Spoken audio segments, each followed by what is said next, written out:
નમસ્કાર દર્શક મિત્રો, જનઅર્પણ ન્યૂઝમાં આપનું સ્વાગત છે। ભાગોડિયાના હંસાપુરા ગામે વિશ્વ પર્યાવરણ દિનની ઉજવણીના ભાગરૂપે ભાગોડિયા વન વિભાગના સહકારથી ધારાસભ્ય ધર્મેન્દ્રસિંહ વાઘેલાના હસ્તે વૃક્ષારોપણ કરવામાં આવ્યું હતું। દર વર્ષે 5 જૂન વિશ્વ પર્યાવરણ દિનની ઉજવણી વિવિધ થીમ પર યોજવામાં આવે છે। ત્યારે 1 જૂનથી લઈ 6 જૂન સુધી વિશ્વ પર્યાવરણ સપ્તાહની ઉજવણી કરવામાં આવે છે। પર્યાવરણને સ્વચ્છ રાખવાના સંકલ્પ સાથે સામૂહિક સફાઈ કરવામાં આવે છે।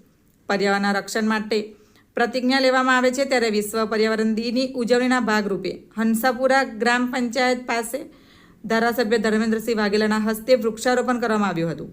આ પ્રસંગે આરએફ ચંદ્રિકાબેન ચૌધરી વાઘોડિયા, તાલુકા ભાજપના પ્રમુખ જય જોશી મહામંત્રી ભાજપ, વિરેન્દ્રસિંહ, અશોકભાઈ સરપંચ, તલાટી કમ મંત્રી મનોજભાઈ શાહ વગેરેની હાજરીમાં ધારાસભ્યના હસ્તે વૃક્ષારોપણ કરવામાં આવ્યું હતું અને સ્વચ્છતાની સાથે સાથે પર્યાવરણના રક્ષણ માટેની પ્રતિજ્ઞા લેવાઈ હતી। Bureau report Pankaj Vasava, Waghodia.